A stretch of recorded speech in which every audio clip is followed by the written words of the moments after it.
여러분 안녕하십니까? 이슈를 더 쉽게 풀어드리는 더 뉴스 시작합니다. 화물연대 총파업 중단과 새 예산안 대치 정부, 또 검찰의 정진상 실장 기소까지 오늘도 정치권 이슈가 많습니다. 잠시 뒤 정치권 이슈 시간에 풀어보겠습니다. 13년 만에 돌아오는 아바타 후속작 물의 길이 예매율 50%를 돌파한 가운데 윤재균 감독의 후속작으로 안중근의 삶을 그린 영웅도 21일 개봉합니다. 연말에 개봉하는 기대작들 전문가와 함께 만나보겠습니다. 먼저 오늘의 주요 뉴스부터 보시겠습니다. 화물연대가 16일 동안 이어온 총파업을 중단하기로 했습니다. 파업 중단 여부를 묻는 조합원 총투표에서 60%가량이 파업 종료에 찬성한 것으로 전해졌습니다. 정기국회 마지막 날인 오늘까지도 여야가 합의점을 찾지 못하면서 내년도 예산안 처리가 불투명한 상황입니다. 이상민 행정안전부 장관 해임 건의안 처리까지 맞물리면서 여야 협상은 돌파구를 찾기 어려워 보입니다. 검찰이 대장동 일당과 6차채 뇌물을 받은 혐의로 구속된 정진상 민주당 대표실 정무조정실장을 재판에 넘겼습니다. 이재명 민주당 대표의 최측근인 정 실장에 대한 수사가 마무리되면서 검찰 수사는 이제 이재명 대표를 향할 것으로 보입니다. 10월 경상수지가 8억 달러 흑자를 기록하며 2달 연속 흑자를 이어갔습니다. 그러나 흑자 규모는 1년 전에 10분의 1로 줄었고 상품 수지는 한 달 만에 다시 적자로 돌아섰습니다. 정부가 실내 마스크 착용 의무를 권고 또는 자율로 전환하기로 했습니다. 의료시설 등 필수시설은 예외로 할 예정인데 적용 기준과 시점은 이달 안에 확정하기로 했습니다. 어젯밤 울산에 있는 곰 사육 농장에서 곰 3마리가 탈출했다가 사살됐습니다. 사육장 앞에서는 농장 주인 60대 부부가 숨진 채 발견됐는데 곰들의 습격으로 사망했을 가능성이 제기돼 충격을 주고 있습니다. 화물연대가 조합원 총투표 결과 16일 동안 이어온 파업을 마무리 짓기로 했습니다. 정부의 압박 수위가 갈수록 높아지면서 조합원 피해를 최소화하자는 데 뜻을 모은 것으로 보이는데 다만 강대강 대치에 따른 후폭풍, 여파는 당분간 더 이어질 것으로 보입니다. 취재기자 연결합니다. 송재인 기자. 네, 서울부입니다. 네, 먼저 화물연대 조합원 총투표 결과가 조금 전에 나왔는데요. 자세히 정리해 주시죠. 네, 화물연대가 오늘 오전 9시부터 전국적으로 진행한 조합원 총투표 결과가 조금 전 낮 1시 10분쯤 공식적으로 발표됐습니다. 투표에 참여한 조합원 가운데 60%가량이 파업 종료에 찬성한 것으로 확인됐습니다. 이에 따라 화물연대는 지난달 24일부터 16일 동안 이어온 총파업을 끝내기로 했습니다. 화물연대는 앞서 정부의 강경 대응을 규탄하면서 조합원 피해를 최소화하고 또 정부의 태도 변화를 촉구하기 위해 조합원 총투표를 진행하기로 결정했습니다. 현장 복귀의 뜻이 모이면서 지난 16일 동안 화물연대와 정부 사이 강대강 대치는 해소 국면에 접어들 전망입니다. 다만 민주당이 오늘 국회 국토위원회에서 단독으로 처리한 안전운임제 3년 연장 방안을 정부와 여당이 원점에서 재검토해야 한다고 밝히면서 앞으로 원만한 협상이 이뤄질지는 조금 더 지켜봐야 할 것으로 보입니다.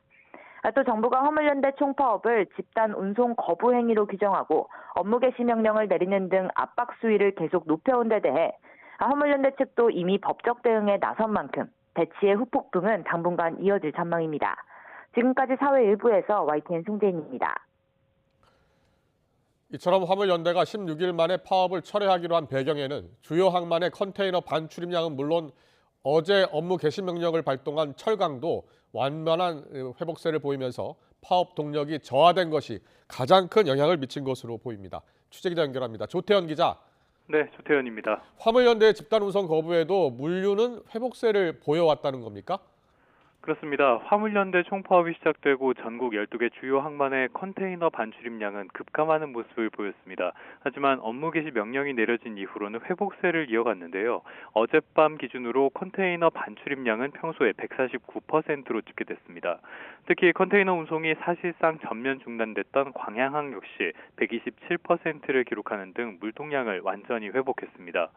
어제 철강과 석유화학 분야에 추가로 발동한 업무 개시 명령 역시 어느 정도 효과를 봤다는 게 정부의 판단입니다.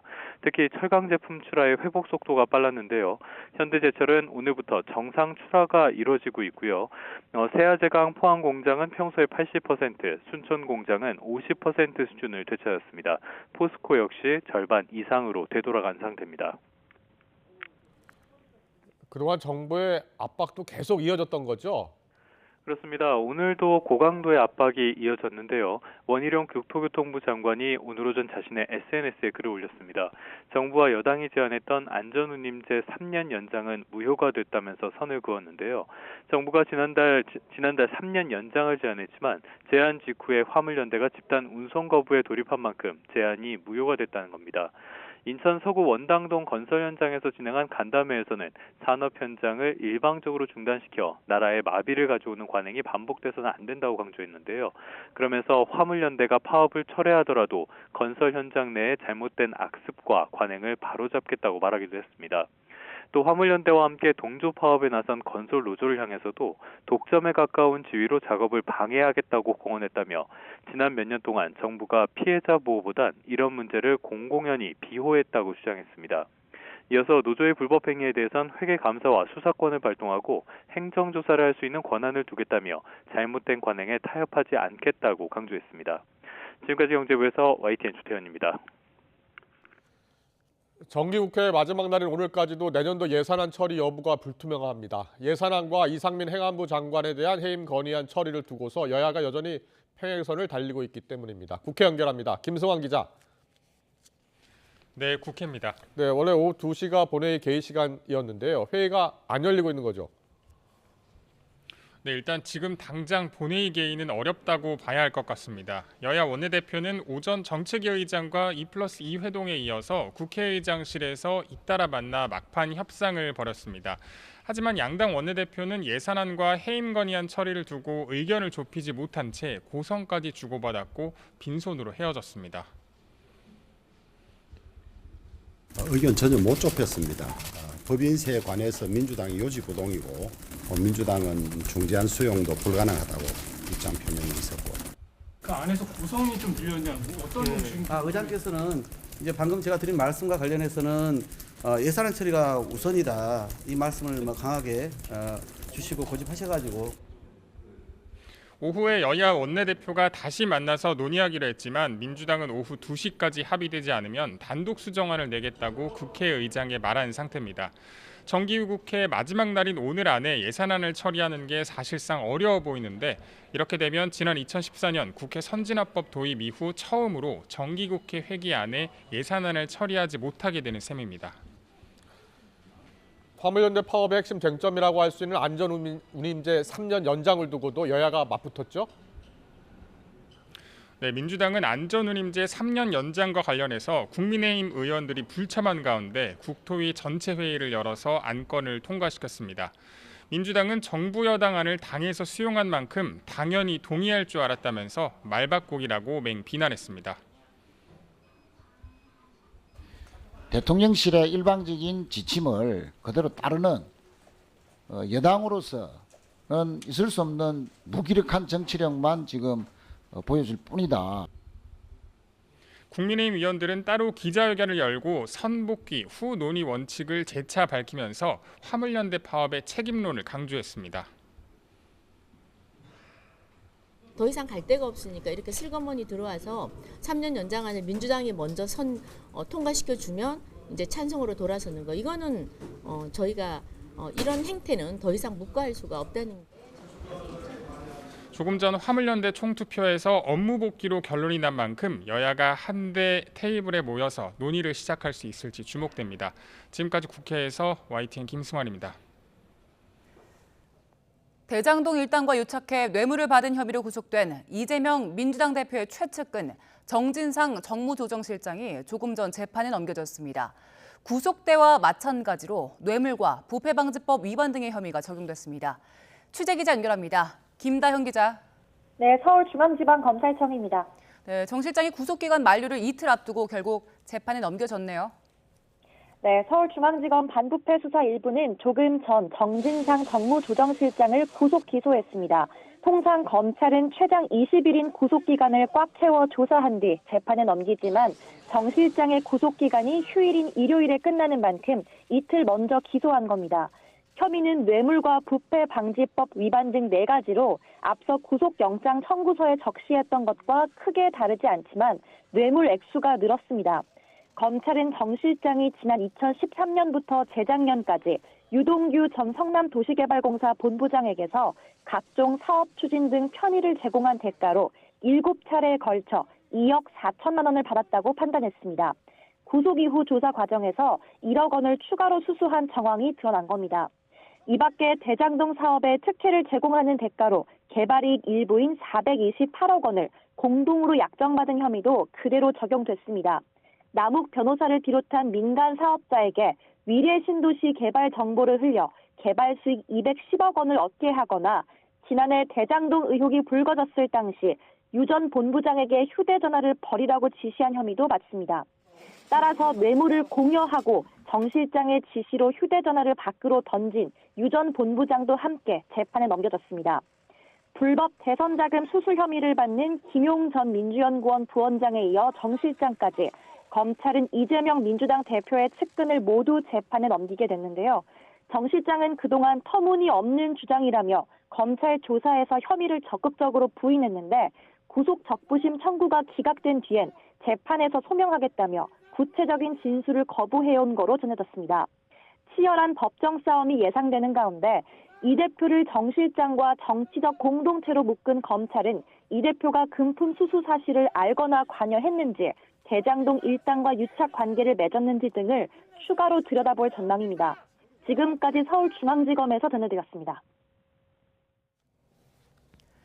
CJ 계열사인 한국복합물류의 취업 청탁 의혹을 수사하는 검찰이 지난 정부 청와대 인사비서관의 자택 등을 압수수색하고 있습니다.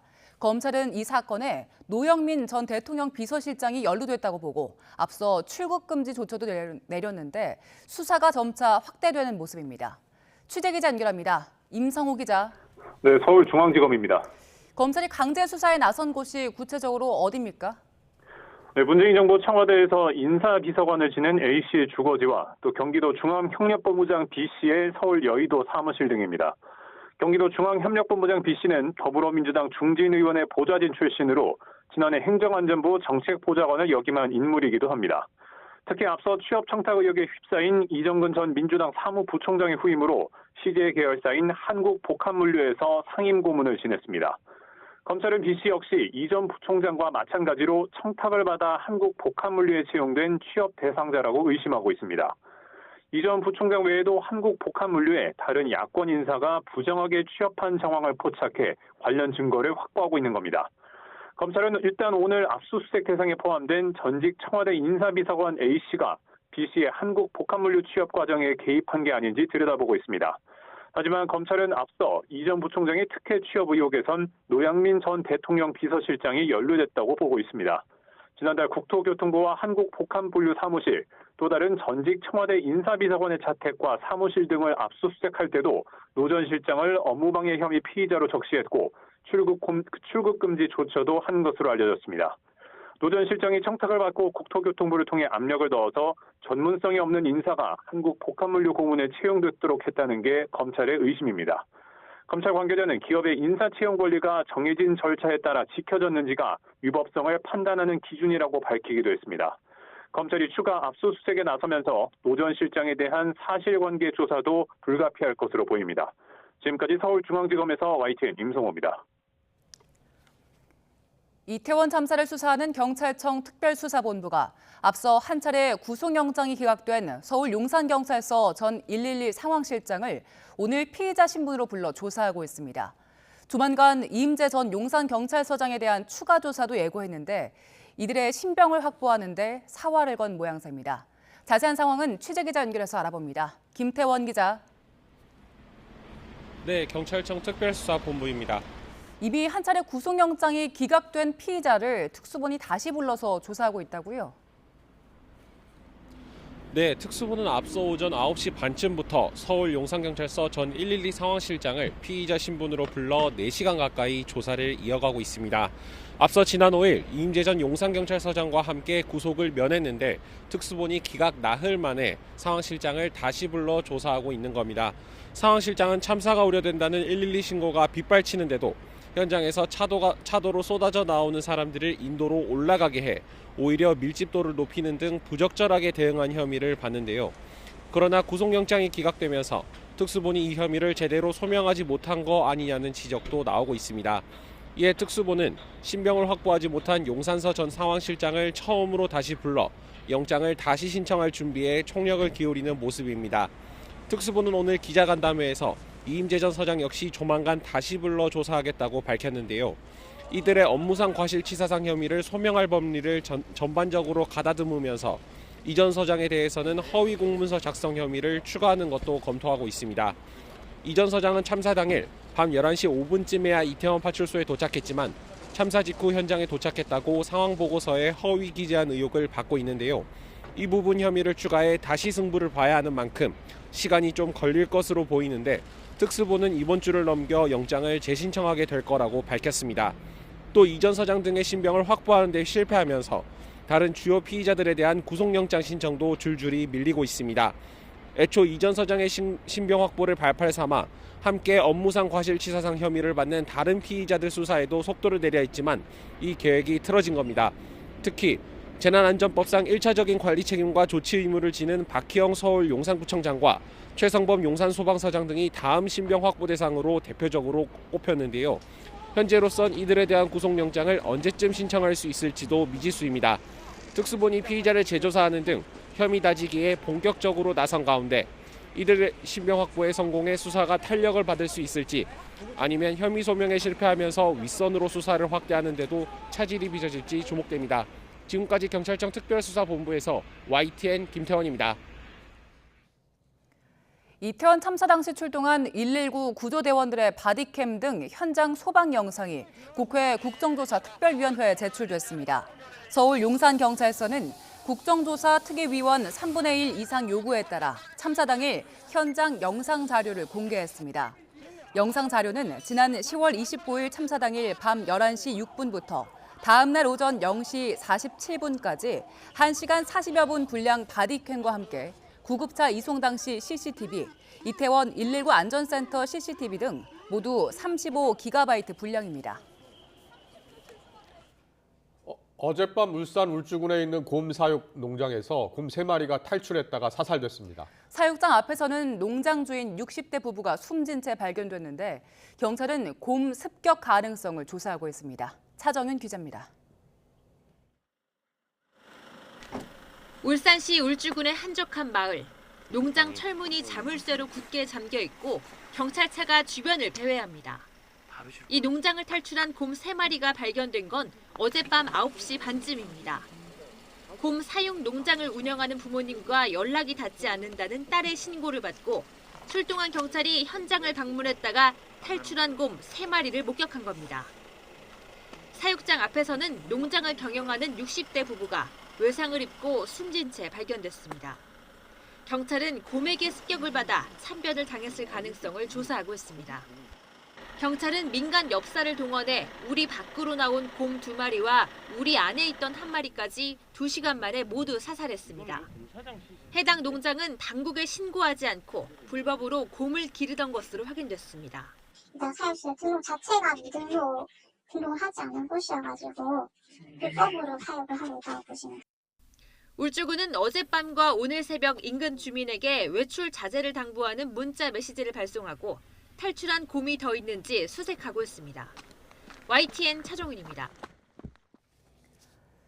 오늘 아침 8시 20분쯤 대구 중구 서성 내거리에서 승용차 11대가 잇따라 추돌했습니다. 이 사고로 운전자 등 15명이 다쳤고 이 가운데 5명이 병원으로 옮겨졌습니다. 경찰은 운전자 등을 상대로 정확한 사고 원인을 조사하고 있습니다. 술을 마시고 운전하다 어린이 보호구역에서 초등학생을 차로 치어 숨지게 한 혐의를 받는 30대가 검찰에 넘겨졌습니다. 서울 강남경찰서는 음주운전과 뺑소니 혐의 등으로 30대 남성 A씨를 검찰에 송치했습니다. A씨는 뺑소니 혐의를 인정하는지, 왜 구호 조치를 하지 않고 이후 다시 현장으로 돌아왔는지 등을 묻는 취재진 질문에 답하지 않았습니다. A씨는 지난 2일 서울 청담동에 있는 초등학교 후문에서 방과 후 수업을 마치고 하교하던 10살 이모군을 차로 치어 숨지게 한 혐의를 받습니다. 앞서 경찰은 A씨가 사고 직후 집에 들어간 뒤 다시 현장에 돌아와 신고 요청을 한 점 등을 들어 뺑소니 혐의를 배제했다가 다시 적용했습니다. 늦은 밤 귀가하던 여성을 따라가 둔기로 머리를 때린 남성이 경찰에 붙잡혔지만 구속영장이 기각돼 구속을 면했습니다. 서울 종로경찰서는 살인미수와 주거 침입 혐의를 받는 32살 남성 A씨를 불구속 상태로 조사하고 있습니다. A씨는 지난 4일 새벽 0시 반쯤 서울 돈이동에서 귀가하던 43살 여성 B씨를 몰래 따라가 둔기로 머리를 수차례 때린 혐의를 받습니다. A씨가 큰 길로 도망치자 A씨는 옥상에 숨었고 순찰 중이던 경찰이 새벽 1시쯤 A씨를 현행범으로 체포했습니다. 경찰은 도주 우려가 없다는 이유 등으로 A씨에 대한 구속영장이 기각됐다면서 정확한 사건 경위 등을 조사한 뒤 조만간 구속영장을 다시 신청할 방침이라고 밝혔습니다. 국제교육의 최종 성적표인 경상수지가 지난 10월 가까스로 흑자를 유지했습니다. 그러나 흑자 규모는 지난해 같은 달보다 크게 줄었고 가장 큰 비중을 차지하는 상품 수지도 한 달 만에 다시 적자로 돌아섰습니다. 강희경 기자의 보도입니다. 외국과 물건이나 서비스 등을 팔고 산 결과를 뜻하는 경상수지가 지난 10월 흑자를 기록했습니다. 10월 경상수지는 8억 8천만 달러로 지난 9월에 이어 2달 연속 흑자 기조를 유지했습니다. 그러나 규모 자체는 지난해 같은 달보다 71억 3천만 달러나 급감했습니다. 사실상 적자를 겨우 피한 수준입니다. 세부 항목별로 보면 가장 큰 비중을 차지하는 상품 수지가 14억 8천만 달러 적자로 한 달 만에 다시 적자로 돌아섰습니다. 세계적인 경기 둔화 등으로 수출이 위축된 반면 수입은 늘어난 영향이 반영됐습니다. 수출에선 반도체와 가전제품이 특히 부진했습니다. 주요국 성장세 둔화, IT 경기 부진 등으로 수출이 감소하고 원유 등 에너지류 위주로 수입 증가세가 지속되면서 상품 수지가 적자로 전환되고 서비스 수지는 소폭 흑자를 기록했습니다.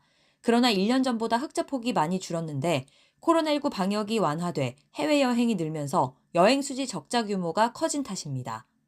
해외 현지 법인에서 받은 배당 수입이 늘어나면서 배당, 이자 등의 움직임을 나타내는 본원 소득 수지는 22억 6천만 달러 흑자를 기록했습니다. 경상수지가 부진한 흐름을 이어가는 가운데 당분간 변동성은 계속 커질 거란 전망이 나옵니다. 다만 향후 국제 유가 하락으로 수익 감소가 기대되는 반면에 글로벌 경기 둔화, 국내 물류 차질 등 수출 불안 요인도 상당해서 당분간 월별로 경상수지의 높은 변동성이 예상이 됩니다. 한은은 일단 11월에서 12월 경상수지가 균형 수준이면 올해 경상수지 전망치인 250억 달러 흑자는 달성할 수 있을 것으로 보고 있습니다. 다만 수출이 2달 연속 감소세인데다 무역 적자 폭도 확대되고 있어서 연말 경상수지가 다시 적자를 보일 가능성도 배제하기 어렵다는 목소리가 나옵니다. YTN 강희경입니다. 한국전력의 회사채 발행 한도를 확대하는 법안이 국회 본회의에서 부결되면서 전기요금 인상이 현실화할 거란 전망이 나왔습니다. KB증권 분석 자료를 보면 한전은 올해 30조 원 이상 대규모 적자가 예상돼 전기 구매 대금을 지급하지 못할 가능성도 있다며 정상적 전력 공급을 위해서는 정부가 직접 정책 자금을 투입하거나 전기요금의 대규모 인상이 불가피하다고 밝혔습니다. 이와 관련해 산업통상자원부는 조속히 개정을 재추진하겠다고 밝혔습니다. 산업부는 개정안이 한전 경영 정상화와 전력 수급 안정을 위해 꼭 필요한 법안이라며 올해 말 한전채 발행 잔액이 현행법에 따른 한전채 발행 한도를 초과할 걸로 전망된다고 설명했습니다. 이어 법 개정이 안 될 경우 법 위반 상태가 되는 것을 막기 위해 법 개정이 시급하다며 추가로 대규모 신규 사채를 발행할 의도는 아니라고 강조했습니다. 사업 종료와 임직원 정리 해고 방침을 철회한 유제품 전문기업 푸르밀이 인력을 30% 감축한 데 이어 수익성 중심으로 사업 구조를 개편하며 CU 사업을 포기하기로 했습니다. CU는 원유를 살균하고 적당한 분량으로 포장해 시중에서 판매하는 우유를 말하는데 식품, 첨가물 등을 첨가한 가공우유와 첨가하지 않은 백색 우유로 분류됩니다. 푸르밀 관계자는 지난달까지 희망퇴직으로 30% 넘는 인원이 퇴사했다며 연간 단위의 원유 공급 계약을 하지 못한 상태에서 CU 사업은 포기할 수밖에 없는 상황이라고 설명했습니다. 미국 유력 일간 뉴욕타임스 기자와 직원들이 40여 년 만에 처음으로 파업했습니다. 뉴욕타임스 직원 1,450명을 대표하는 뉴스길드 노동조합은 임금 등에 관한 노사 협상에서 타협점을 찾지 못해 현지 시각 8일 하루 동안 파업을 한다고 밝혔습니다. 뉴스길드 노조에는 전 세계 1,800여 명의 뉴욕타임스 편집국 기자와 직원 가운데 1,270명이 소속돼 있는데 기자들이 파업에 나선 건 지난 1981년 이후 처음입니다. 노조는 10%의 임금 인상을 요구한 반면 사측은 5.5%만 올려줄 수 있다고 맞서고 있습니다. 실내 마스크 착용 의무가 권고 또는 자율 착용으로 전환됩니다. 일정은 이달 안에 확정하기로 했습니다. 코로나19 확진 증가세가 여전한 가운데 정부는 다음 주부터 청소년도 2가 접종을 할 수 있도록 확대했습니다. 취재기자 연결합니다. 장하영 기자. 네, 사회 2부입니다. 네, 정부의 주요 발표 내용 정리해 주시죠. 네, 정부가 실내 마스크 해제 판단 기준을 이번 달 중에 확정하겠다고 말했습니다. 한덕수 국무총리의 오늘 중앙재난안전대책본부 회의 모두 발언 먼저 들어보시죠. 정부는 방역 상황을 객관적으로 평가할 지표와 기준을 마련해 이를 충족하는 시점에서 실내 마스크 착용 의무를 권고 또는 자율 착용으로 전환하겠습니다. 권병기 방역지원단장은 오늘 정례브리핑에서 실내 마스크 해제를 판단하는 주요 기준으로 확진자 발생 추세가 유행 정점을 지나고 위중증 환자가 감소세로 돌아서는 등의 객관적인 지표를 들었는데요. 지표별로 기준을 설정하기보다는 이를 종합해 반영할 수 있는 방안을 고민 중이라고 말했습니다. 또 대부분 마스크를 벗게 되더라도 일부 필수 시설은 계속 착용 의무를 유지할 거라고 했는데요. 중대본 브리핑 내용도 들어보겠습니다. 해외 주요 국가 사례를 보았을 때 그 의무화에 대해서 의료 시설, 또 사회복지 시설, 또 일부는 대중교통 이런 경우에 주로 하고 있는 이런 사례들을 유심히 살펴보고 있습니다. 네, 마스크를 언제 벗는 게 좋을지 정부의 고민이 깊을 것 같은데요. 코로나19 확진자 수도 증가세를 보이고 있고 또 청소년 독감 환자도 한 달 사이에 3배로 늘었죠. 네, 코로나19 확진자 수 지난주에 잠시 감소했지만 이번 주 다시 증가세로 돌아섰습니다. 예상했던 것보다 겨울철 유행 규모가 작지만 정부는 수치가 오르내리며 증가세가 계속될 가능성을 염두에 두고 있습니다. 오늘 0시 기준 확진자는 6만 2천여 명으로 12주 만에 최다고 위중증 환자도 21일째 400명대입니다.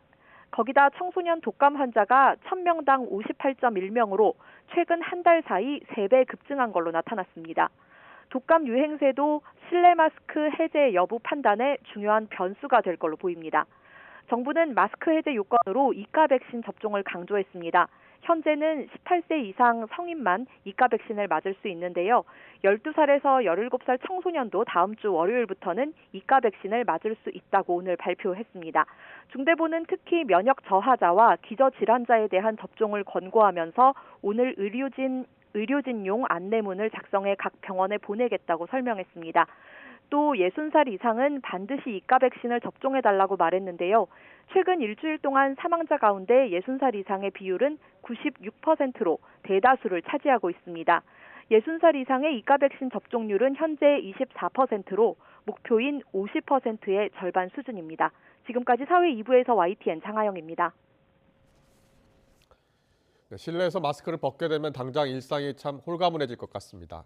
실제로 마스크 해제 가능성에 대체로 반기는 분위기가 많다고 하는데요. 하지만 한 번에 모든 실내에서 100% 해제하는 건 아직 이르다는 우려도 있습니다. 김근우 기자가 보도합니다. 요즘 커피숍에선 마스크를 내린 채 대화를 나누고 음료도 자유롭게 마십니다. 아직 실내 마스크 착용 의무가 유지되지만 이미 흔히 볼 수 있는 풍경입니다. 일부 지방자치단체장들의 실내 마스크 의무 해제 선언에 정부 차원에서도 긍정적인 반응이 나오자 시민들은 대체로 환영하는 분위기입니다. 실내 마스크 착용 자체가 더는 의미가 없다는 이유 때문입니다. 안에 들어갈 때만 잠깐 쓰니까 굳이 크게 의미는 없다고 생각해요. 뭐 음식점에선 벗고 영화관에서도 벗고 다 하는데 크게 달라지진 않을 것 같다고 생각이 듭니다. 다만 시기상조라는 목소리도 적지 않습니다. 감염 환자와 흔히 접촉하는 상황에서 강력한 방역 수단인 마스크를 완전히 벗는 건 이르다는 겁니다. 실내에서는 사람도 많고 가까이 붙어있기 때문에 좀 더 위험하다고 생각이 듭니다. 아직까지는 실내에서는 해제하기 이르지 않나 생각합니다. 전문가들도 의견이 갈립니다. 실내 마스크 착용 의무를 완화하는 것 자체에는 공감한다는 의견도 있지만 조기 치료가 훨씬 더 지금 중요한 시기이지 마스크를 이렇게 고집하는 건 큰 대세에는 큰 지장이 없다고 봅니다. 고령이거나 지병이 있는 경우엔 위험성이 큰 만큼 단계적으로 풀어야 한다는 의견도 만만치 않습니다. 전파 가능성이 매우 높은 장소이거나 아니면 정말 고위험군들이 자주 이용하는 시설인 경우에는 안전장치를 두는 것이 훨씬 더 나은 방법이 되겠죠. 나라 밖으로 눈을 돌려보면 대체로 실내 마스크 착용 의무를 푸는 추세지만 그렇다고 전부 해제한 것도 아닙니다. 29개 주요 국가 가운데 실내라면 어디서든 마스크를 의무적으로 써야 하는 국가는 우리나라와 이집트뿐이었습니다. 그러나 독일과 이탈리아 등 19개 나라는 의료시설이나 대중교통 등 일부 장소에서 마스크를 꼭 써야 했고 마스크 의무 착용 정책이 아예 없는 나라는 미국과 프랑스 등 9곳에 이릅니다.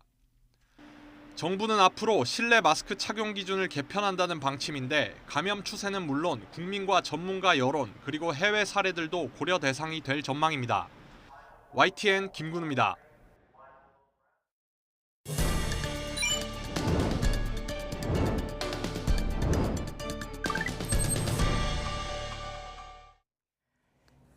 (2022년) 올해가 이제 얼마 남지 않았습니다. 2023년에는 올해와 어떤 것들이 달라질까요? 새해 우리 일상생활에서 달라지는 점들 살펴보죠. 새해에는 유통기한 대신 소비기한이 적용됩니다. 그동안 사용해온 유통기한과 새롭게 도입되는 소비기한은 어떻게 다를까요? 유통기한은 말 그대로 식품을 유통할 수 있는 기한, 판매가 가능한 날짜고요. 소비기한은 소비자가 제품을 먹어도 안전한 기한이어서 유통기한보다 더 깁니다. 소비기한이 적용되면 식재료의 섭취 기한은 얼마나 길어질까요? 먼저 두부의 경우 유통기한이 17일인데 소비기한을 적용하면 23일로, 그리고 햄은 38일에서 57일로 늘어납니다. 우유나 유제품 같은 경우는 소비기한이 바로 적용되지는 않는데요. 품질 유지를 위한 냉장 보관 기준 개선이 필요해서 다른 품목보다 8년 늦은 오는 2031년부터 도입하기로 했습니다.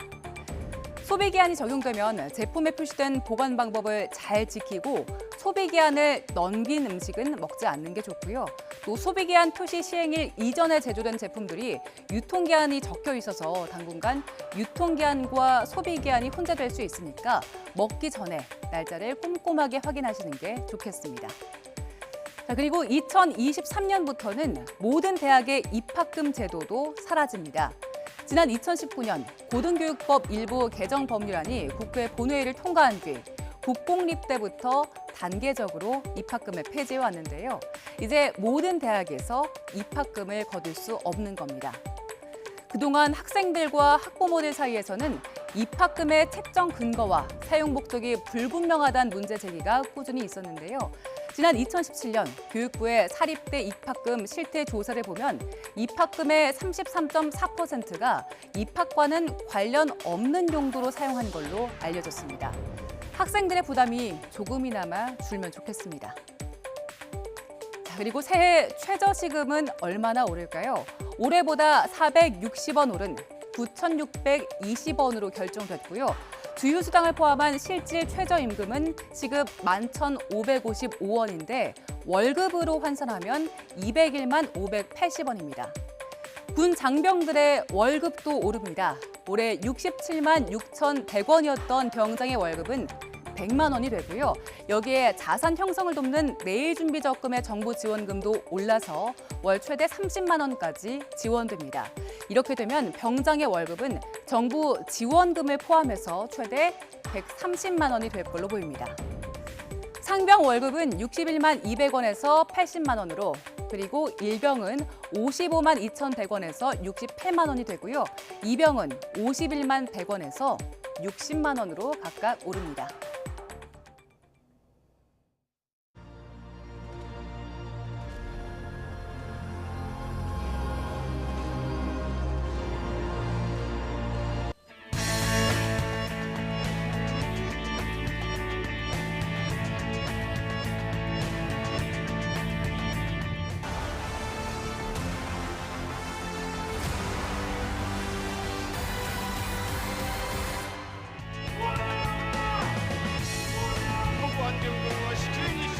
우리나라에서 최초로 시도되는 오리지널 뮤지컬 영화이니만큼 귀가 호강하는 작품이 아닐까 하는 생각. 고생 많았다. 도망치는 자를 봤습니다. 놈을 잡아두려라. 영화 이야기 좀 해보겠습니다. 한국에서 전 세계 최초로 개방하는 아바타 물의 길이 다음 주 수요일 개봉을 앞두고 벌써 예매율이 50%를 훌쩍 넘었다고 합니다. 네, 그리고 아바타2 개봉과 일주일 차이로 윤재균 감독의 영화 영웅도 베일을 벗습니다. 12월 스크린을 점령할 두 편의 기대작, 이 시간 미리 만나보겠습니다. 윤성은 영화평론가와 함께합니다. 어서 오세요. 안녕하십니까? 안녕하십니까? 아바타2, 이제 물의 길이라고 하는데요. 혹시 보셨나요? 네, 보고 왔습니다. 네, 어제 그 한국에서는 한국 최초로 언론 배급 시사회가 있었고요. 그리고 방금 보신 것처럼 이제 오늘 내한 행사까지 치렀습니다. 네, 지금 화면 보니까요, 그래픽이 굉장히 뭐라고 해야 되나요? 첨단 그래픽을 사용한 것 같아요. 그렇습니다. 사실 이제 2009년도에 아바타 이제 개봉했을 때 그 겨울을 기억하시는 분들이 많이 있으실 텐데요. 그때 3D 안경을 끼고 IMAX 화면으로 봤을 때 정말 그 전율이 있었죠. 아, 이렇게까지 발전된 시각 기술의 세상에 우리가 살고 있구나, 이런 것이 영화구나라는 그런 느낌을 많이 받으셨을 텐데 아마 이제 그때 그 기억을 그대로 떠올리게 만드는 그런 새로운 세상이 열리는 어떤 기술을 보여주는 그런 작품이라고 할 수 있겠습니다. 영화 러닝타임이 3시간 10분이 넘잖아요. 네. 보고 딱 나오셨을 때 어떤 기분이셨어요? 그래도 추천해주고 싶다라는 생각이 훨씬 많이 들었고요. 이제 저와 같이 본 관객들도 그런 비슷한 기자들도 이제 그런 이야기들을 많이 했었는데, 다만 이제 워낙 영화가 길다 보니까 처음부터 끝까지 긴장감을 끌고 가는 작품은 아니다 보니까 중간에 드라마가 나올 때는 이렇게까지 길었어야 되나라는 약간 그 러닝타임의 압박이 없지는 않았습니다. 네. 그런데 13년 만에 이 아바타2가 나왔다는 건 13년 동안 무슨 일이 있었던 거예요? 네, 일단 그 아바타 1편이 제작되고 이 작품이 그 전 세계적으로 가장 돈을 많이 벌어들인, 수익을 많이 벌어들인 그런 영화로 꼽히고 있거든요. 2013년 정도부터 그 2편 작업을 시작을 했는데, 사실 2편 한 편만 기획된 것이 아니라 3편, 4편, 뭐 5편까지, 그리고 이제 차후에는 그 다음 작품들도 계속 만들어내겠다라는 어떤 의지를 갖고 기획이 됐기 때문에 좀 각본 작업에 시간이 많이 걸린 것으로 보이고요. 그리고 이제 그것을 구현해내는 데 있어서 많은 어떤 그래픽 기술들은 이미 개발되어 있지만 그것을 또 사용하는 방법들이 너무 까다롭고 힘들어서 그것을 또 이제 배우에게 적용시키고 하는데 또 시간이 많이 걸렸다고 합니다. 네, 전편 배경이 하늘이었잖아요. 네. 이번 제목이 이제 물의 길이잖아요. 네. 그럼 바다가 배경인 건가요? 네, 지금 이제 트레일러에서도 좀 짐작하실 수 있을 것 같고, 또 제목에도 물의 길이라고 이렇게 되어 있는데요. 네, 아무래도 바닷속, 물 속에서의 그 이야기들이 흥미진진하게 이제 펼쳐지고, 그 1편에서 봤을 때 그 숲과 어떤 하늘, 뭐 이런 절벽의 모습들이나 이런 것들이 좀 자연과 연결되는 인간의 모습을 많이 보여주지 않습니까? 환경에 대한 이야기이기도 하기 때문에 2편에서는 그 또 물은 어디로나 통한다라는 끝도 없고 시작도 없다, 이제 어떤 이런 것을 모티브로 해가지고 만들어진 작품이라서 이번에는 물과 관련된 이미지들을 마음껏 보실 수 있을 것 같습니다. 네. 그리고 앞서 잠깐 이야기해 주셨는데 전 세계에서 처음으로 우리나라에서 개봉을 한다고요? 네, 12월 14일 다음 주에 이제 개봉을 앞두고 있는데요. 근데 한국에서 그 최초 개봉하는 경우가 이때까지도 굉장히 많이 있었고, 외국 영화 경우에 뭐 일주일, 2주일 앞서서 개봉하는 경우 있었습니다만은 이번 같은 경우에는 이제 16일 날 또 미국에서 이제 개봉을 하게 되어 있습니다. 그러니까 이틀 차이인데 이게 시차적인 차이도 조금은 있고요. 또 나라마다 이제 개봉을 하는 그 요일이 조금 다르기 때문에 이제 그런 차이라고 보시면 될 것 같습니다. 네.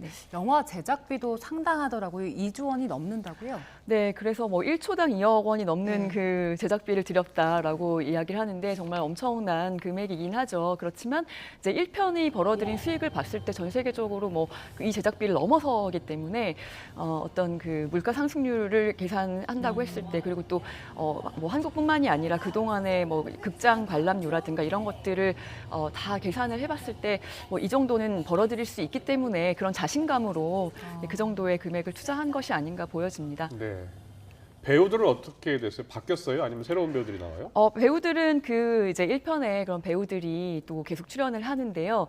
그 시고니 이버가 이제 출연을 했었는데 이번에 이제 시고니 이버의 그 딸이 또 등장을 하게 됩니다. 네, 그런데 이제 그 아바타로 등장을 하다 보니까 사실 그 배우가 할 필요가 없는 그 딸이지만 네, 그 얼굴이 그대로 나가는 것이 아니라 이제 그래픽 작업을 통해서 이제 어리게 보일 수 있게 하기 때문에 저는 이제 그 부분이 굉장히 신선하더라고요. 예. 아무래도 아바타로 등장하는 시고니 이버의 그 10대의 소녀의 모습 기대하셔도 좋을 것 같습니다. 네. 네.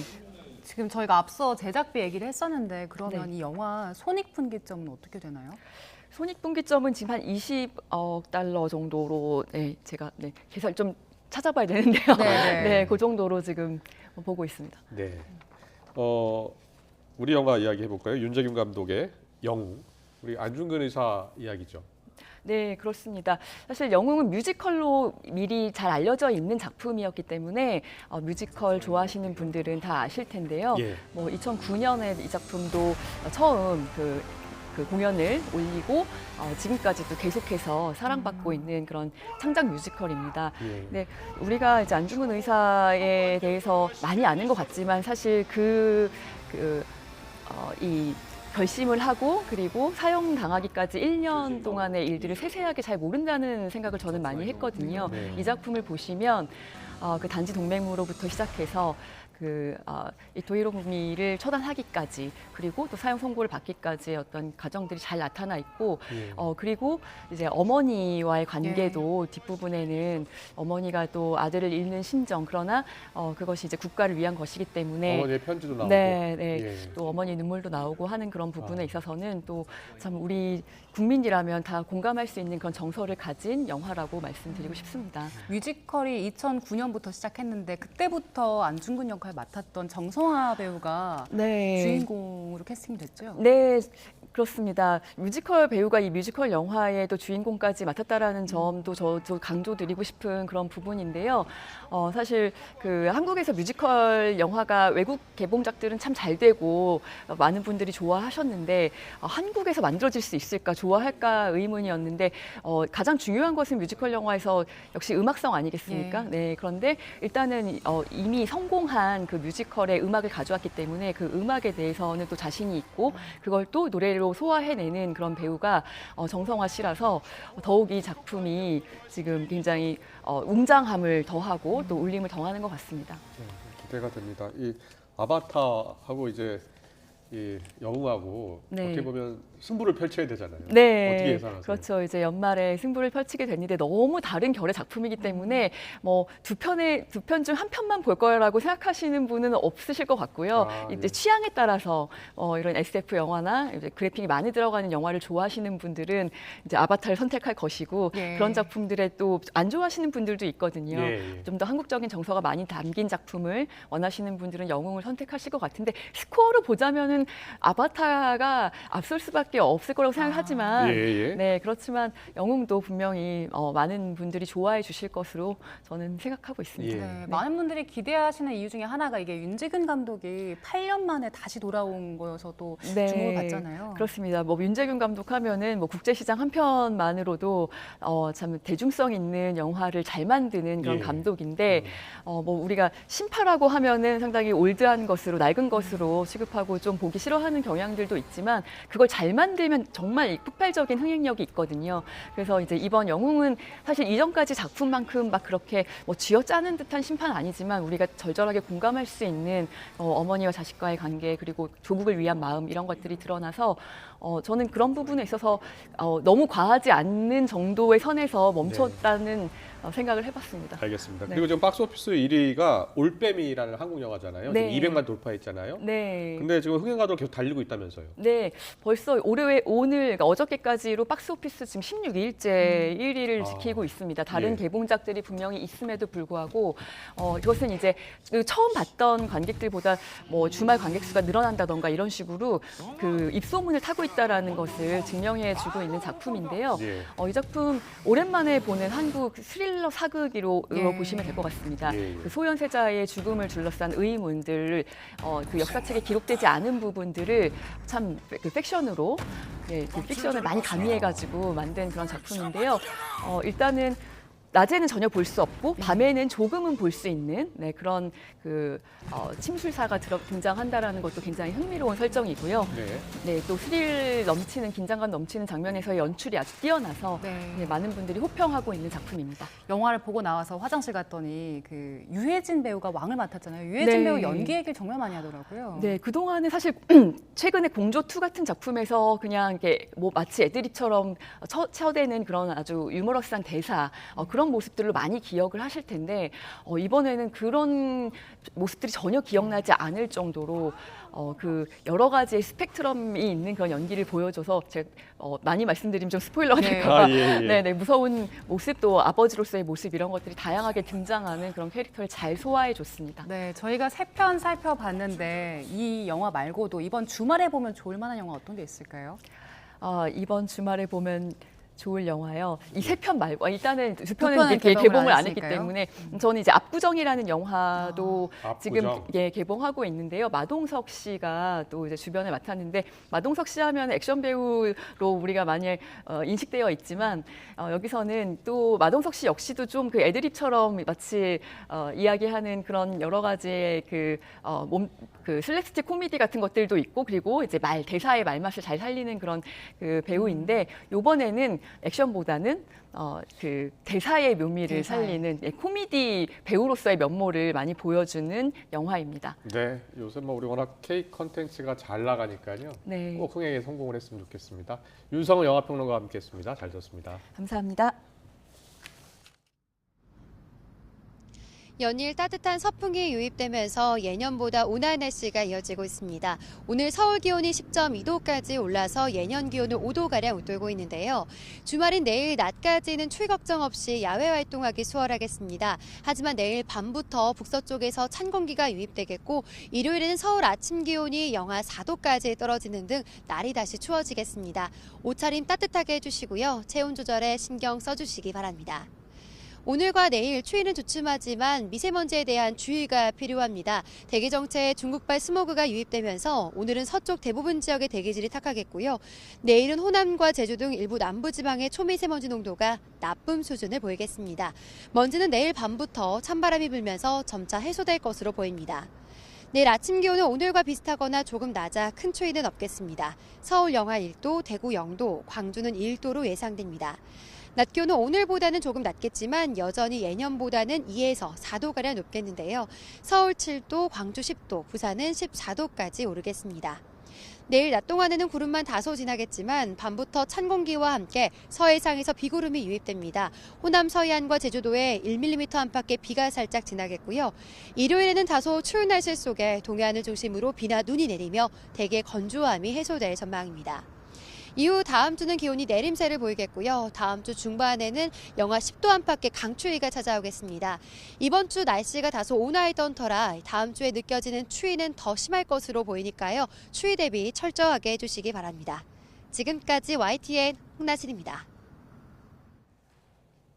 화물연대 총파업 중단과 새 예산안 대치, 그리고 검찰의 정진상 실장 구속 기소까지 오늘도 정치권 이슈가 많습니다. 잠시 뒤 더 정치 시간에 짚어보겠습니다.